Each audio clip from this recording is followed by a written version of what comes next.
जय भीम दोस्तों, मैं ज्योति अम्बेडकर और आप देख रहे हैं समता आवाज़ टीवी।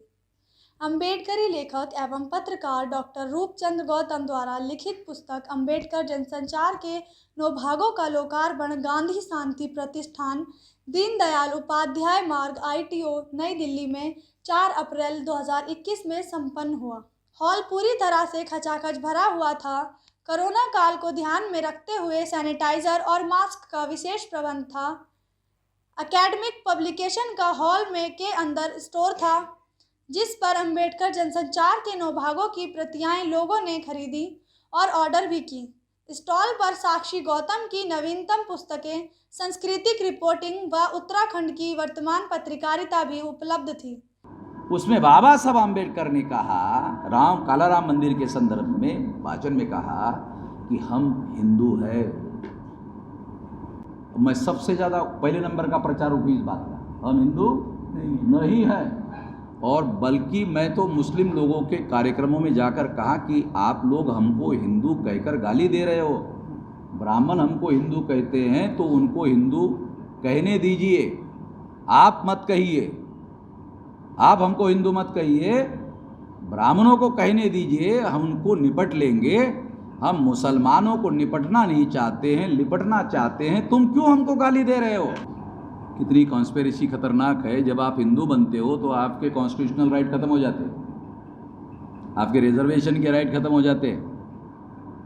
ये बहुत सारी बारीकियां है, जो बारीकियां समझ में नहीं आती है। इस बात को ध्यान में रखते हुए बता रहा हूँ, बोल रहा हूँ।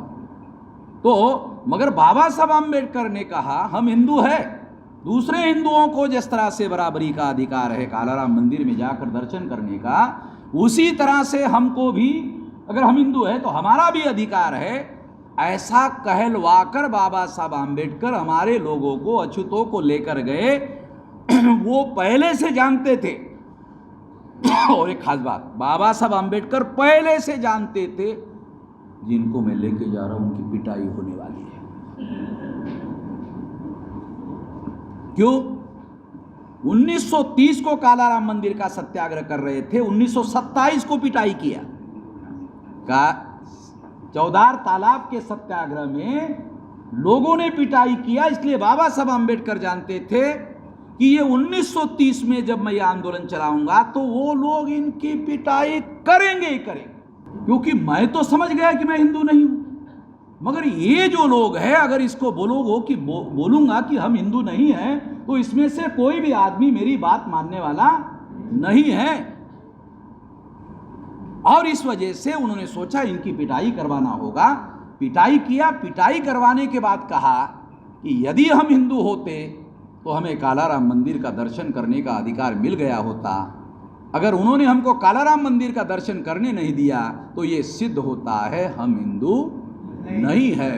तो जो तालियां जो है लोगों ने बजाई, तो बाबा साहब आम्बेडकर को समझ में आया कि तीर निशाने पर लग गया है, जिसके लिए मैंने इनकी पिटाई की थी। अगर बगैर पिटाई के कहता तो ये शायद मानने वाले नहीं थे। लोहा गर्म है, अब हथौड़ा मार देना चाहिए। क्योंकि मैं तो समझ गया कि मैं हिंदू नहीं हूं, मगर ये जो लोग हैं, अगर इसको बोलूंगा कि हम हिंदू नहीं हैं, तो इसमें से कोई भी आदमी मेरी बात मानने वाला नहीं है। और इस वजह से उन्होंने सोचा इनकी पिटाई करवाना होगा। पिटाई किया। पिटाई करवाने के बाद कहा कि यदि हम हिंदू होते तो हमें कालाराम मंदिर का दर्शन करने का अधिकार मिल गया होता। अगर उन्होंने हमको कालाराम मंदिर का दर्शन करने नहीं दिया तो ये सिद्ध होता है हम हिंदू नहीं है। तो जो तालियां जो है लोगों ने बजाई, तो बाबा साहब आम्बेडकर को समझ में आया कि तीर निशाने पर लग गया है, जिसके लिए मैंने इनकी पिटाई की थी। अगर बगैर पिटाई के कहता तो ये शायद मानने वाले नहीं थे। लोहा गर्म है, अब हथौड़ा मार देना चाहिए। कार्यक्रमों की कवरेज को लेकर के अम्बेडकर जनसंचार का 6ठा भाग तैयार किया गया। इसमें डॉक्टर गौतम ने रिपोर्टिंग के इतिहास के अलावा 77 कार्यक्रमों की कवरेजों का स्थान दिया है। ये कवरेजें युवा पत्रकारों के लिए प्रेरणा का तथा शोधार्थियों के लिए संदर्भ का काम करेंगी, ऐसा मैं महसूस करता हूँ। 7वें भाग में संपादकों की भाषा और विचार अभिव्यक्ति को स्थान दिया गया। संपादकों की अभिव्यक्ति के रूबरू कराने के लिए डॉक्टर गौतम ने पुराने पत्र पत्रिकाओं की प्रथम संपादकियों को पुस्तक में स्थान दिया है। साक्षात्कारों को भी स्थान दिया है। शोध की रूपरेखा कैसे तैयार की जाती है और शोध आलेख किस प्रकार से लिखा जाता है, इन सब बातों की जानकारी अम्बेडकर जनसंचार के 8वां भाग में उदाहरण के साथ पढ़ी जा सकती है। इसमें 14 शोध की रूपरेखा, 18 शोध आलेखों के अतिरिक्त 9 वैचारिकी लेखों को पढ़ने को हमें मिलता है। अम्बेडकर जनसंचार का 9वां भाग 50 अम्बेडकरवादी पत्रकारों के जीवन को दर्शाता है। इसमें ज्योतिबा फुले, स्वामी अछूतानंद हरिहर, मुंशी हरिप्रसाद टमटा, लक्ष्मी देवी टमटा से लेकर के मनोज अंतानी तक के प्रमुख पत्रकारों के स्थान दिया गया है। मोहनदास नैमिषराय विशेष रूप से अम्बेडकर जनसंचार के सृजनकर्ता बने। व्यावसायिक पत्र पत्रिकाओं में नियमित लिखने वाले ये पहले पत्रकार हैं जो आज भी मंच पर देखे जा सकते हैं। कार्यक्रमों की कवरेज को लेकर के अम्बेडकर जनसंचार का 6ठा भाग तैयार किया गया।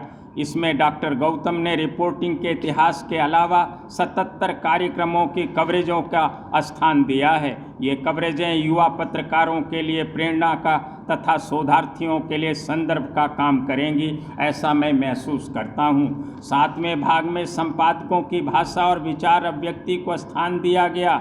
संपादकों की अभिव्यक्ति के रूबरू कराने के लिए डॉक्टर गौतम ने पुराने पत्र पत्रिकाओं की प्रथम संपादकियों को पुस्तक में स्थान दिया है।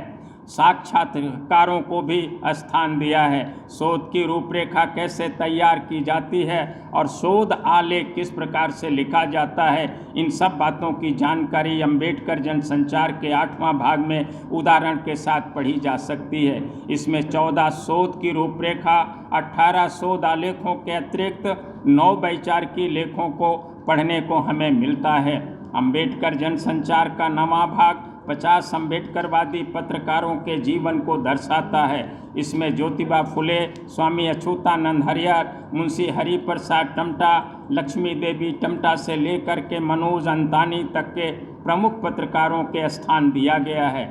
मोहनदास नैमिषराय विशेष रूप से अम्बेडकर जनसंचार के सृजनकर्ता बने। व्यावसायिक पत्र पत्रिकाओं में नियमित लिखने वाले ये पहले पत्रकार हैं जो आज भी मंच पर देखे जा सकते हैं। कार्यक्रमों की कवरेज को लेकर के अम्बेडकर जनसंचार का 6ठा भाग तैयार किया गया। इसमें डॉक्टर गौतम ने रिपोर्टिंग के इतिहास के अलावा 77 कार्यक्रमों की कवरेजों का स्थान दिया है। ये कवरेजें युवा पत्रकारों के लिए प्रेरणा का तथा शोधार्थियों के लिए संदर्भ का काम करेंगी, ऐसा मैं महसूस करता हूँ। 7वें भाग में संपादकों की भाषा और विचार अभिव्यक्ति को स्थान दिया गया। संपादकों की अभिव्यक्ति के रूबरू कराने के लिए डॉक्टर गौतम ने पुराने पत्र पत्रिकाओं की प्रथम संपादकियों को पुस्तक में स्थान दिया है। साक्षात्कारों को भी स्थान दिया है। शोध की रूपरेखा कैसे तैयार की जाती है और शोध आलेख किस प्रकार से लिखा जाता है, इन सब बातों की जानकारी अम्बेडकर जनसंचार के 8वां भाग में उदाहरण के साथ पढ़ी जा सकती है। इसमें 14 शोध की रूपरेखा, 18 शोध आलेखों के अतिरिक्त 9 वैचारिकी लेखों को पढ़ने को हमें मिलता है। अम्बेडकर जनसंचार का 9वां भाग 50 अम्बेडकरवादी पत्रकारों के जीवन को दर्शाता है। इसमें ज्योतिबा फुले, स्वामी अछूतानंद हरिहर, मुंशी हरिप्रसाद टमटा, लक्ष्मी देवी टमटा से लेकर के मनोज अंतानी तक के प्रमुख पत्रकारों के स्थान दिया गया है। मोहनदास नैमिषराय विशेष रूप से अम्बेडकर जनसंचार के सृजनकर्ता बने। व्यावसायिक पत्र पत्रिकाओं में नियमित लिखने वाले ये पहले पत्रकार हैं जो आज भी मंच पर देखे जा सकते हैं। बाबा साहब ने कहा, mister Gandhi, we have no faith in Mahatmas. Mahatmas have come in, Mahatmas have gone, but the untouchables have remained the same. But the untouchables have remained the same.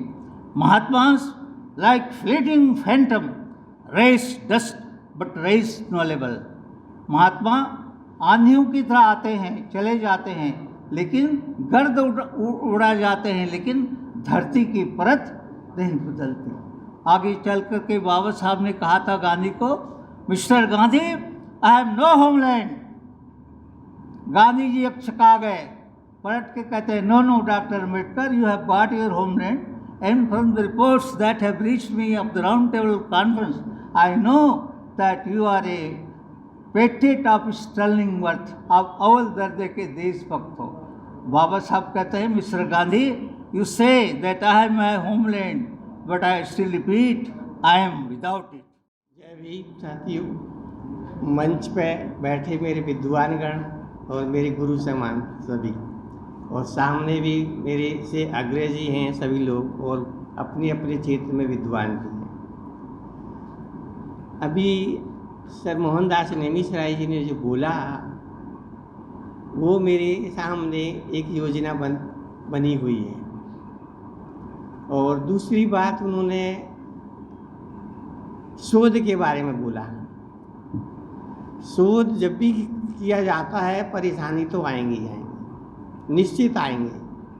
Swami ji के अखबार को खोजने के लिए मैं पता नहीं कहाँ कहाँ घूमा, और घूमते घूमते मैं इलाहाबाद जा पहुँचा, और इलाहाबाद भी 2 बार गया। तब जाकर के मुझे 15 दिसंबर 1927 का आदि हिंदू अखबार मुझे मिला, और वो मिलने के बाद ही मुझे मेरी इच्छा पूरी हो गई कि जिस चीज़ की मुझे तलाश थी, वो तलाश मेरी पूरी हो गई। ये 9 खंडों की जो भूमिका मैंने तैयार की थी, निश्चित रूप से मुझे इसलिए करना पड़ा, बाबा साहब डॉक्टर अम्बेडकर महाविद्यालय दिल्ली विश्वविद्यालय के अंतर्गत मैंने 16 साल पत्रकारिता को पढ़ाया, और उसके बाद Indira Gandhi national tribal university Amarkantak में मैं प्रोफेसर बन के वहाँ गया। वहाँ भी मैंने पत्रकारिता को पढ़ाया। पूरी स्थिति को मेरे को जानबूझ करके ये दिखा, भाई आपको इतिहास पढ़ाइए पत्रकारिता का, आप भी पत्रकारिता का कानून पढ़ाइए, नहीं तो आपके रिपोर्टिंग पढ़ा दीजिए। मैं सारी बातों को पढ़ाता रहा वहाँ, और जब देखा, मैंने महसूस किया कि पत्रकारिता के इतिहास में जो गैर दलित समाज के लोग थे, किसी ने भी हमारे समाज के पत्रकारों को स्थान नहीं दिया। वहाँ से मेरी ये सोच तय हुई, और मोहनदास नेमिसराय जी की सोच को मैंने आगे बढ़ाते हो। वो बार बार भी यही कहते रहे, अभी भी यही कह रहे हैं, भाई आगे कुछ नया काम के रूप में कीजिए।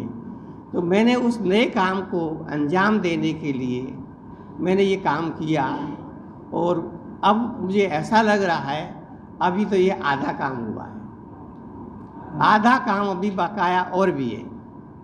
तो उम्मीद यही करूँगा कि मैं इस काम को भी पूरा करूँगा। हमारे बाम सेब की हम बातचीत करें तो बाम सेब से भी लगभग 25 से भी अधिक पत्रिकाएँ प्रकाशित हुई हैं, और वो हिंदी, मराठी, पंजाबी, तमिल, तेलुगु कई भाषाओं में प्रकाशित हुई हैं। लेकिन हमारे समाज के लोगों को ही, या शोधार्थियों को ही, या पत्रकारों को ही उन पत्रिकाओं का जिक्र नहीं, उनका पता नहीं है। केवल बहुजन संगठक याद है, या फिर आज की डेट में मूल निवासी टाइम्स याद है। बहुजनों का बहुजन भारत भी तीसरी श्रेणी में उन लोगों को याद है। आगे हम और बात करें कि हमारे साथी कुछ यूट्यूब चैनल भी चलाने लगे। उन यूट्यूब चैनल तो चला रहे हैं, लेकिन उनको भी हमारे पत्रकारिता के इतिहास की ABCD का भी नहीं पता, क्योंकि अध्ययन की कमी है। और मैंने उस अध्ययन को पूरा करने के लिए मैंने ये दस्तावेज को पूरा करने में समय अपना लगाया, और मुझे काफ़ी परेशानी मुझे महसूस हुई। लेकिन मैंने परेशानी महसूस को भी झेलते हुए मैंने आपके सामने ये प्रस्तुति दी है। अब कैसे आपको लगी, पढ़ने से तो आप ही बताएंगे। मेरा अपना फ़र्ज़ था, मैंने अपना पूरा किया। और पत्रकार का भी ये फ़र्ज़ है कि बिखरे हुए सब मैटर को इकट्ठा कर दे, वही एक अच्छा भी है। दूसरा बात ये भी मैं कह सकता हूँ कि जहाँ पोस्टर की बात आई है तो मैंने अपने पहले खंड में बुकलेट से लेकर के, हैंडबिल से लेकर के पोस्टर को भी मैंने पूर्ण रूप से अध्याय के रूप में जगह दी है। हम और इसे गहराई से जाने लगे तो स्वामी अच्युतानंद हरिहर हमारे देश के पहले व्यक्ति हैं जिन्होंने हैंडबिल निकाल करके अब गैर दलितों के प्रति बगावत शुरू करी थी। सबसे सुगम माध्यम हमारे बीच में केवल हैंडबिल ही था उस जमाने में, और उस जानकारी को मुझे आभास हुआ आदरणीय सिद्ध गोपाल सागर के घर जाकर के। इनके पास में बहुत सारा ऐसा भंडार है जो पुराने से पुराना दस्तावेज, हैंडबिल है, पोस्टर है, बुकलेट है, और उसी बुकलेट में, उसी दस्तावेज में, उसी हैंडबिल में इनकी शादी का हैंडबिल भी 1965 का मुझे मिला, जो उसको भी मैंने इस किताब में स्थान दिया है। और इससे आभास होता है कि हमारे ज़माने में या उस ज़माने में बाबा साहब आते थे और क्या कह सकते हैं,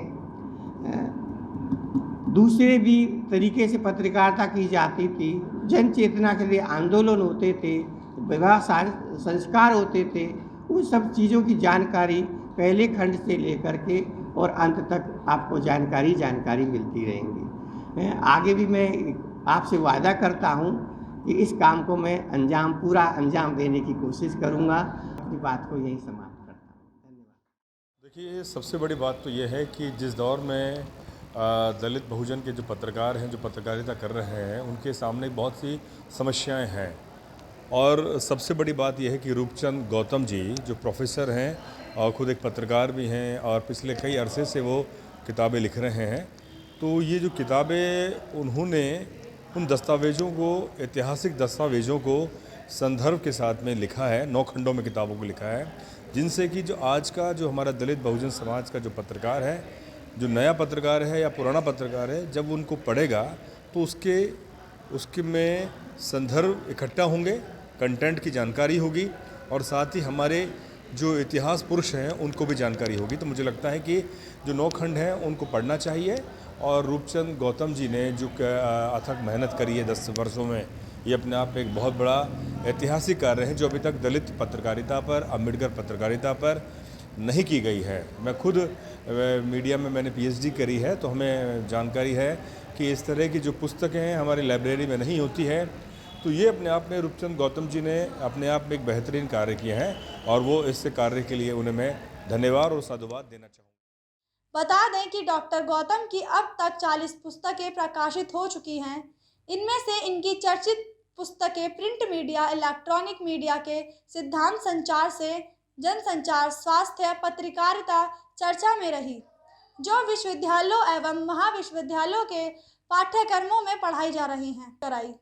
समतावास टीवी चैनल का मानना है कि अम्बेडकर जनसंचार युवा लेखकों, पत्रकारों एवं मूल निवासी चिंतकों में एक चेतना का संचार करेगी।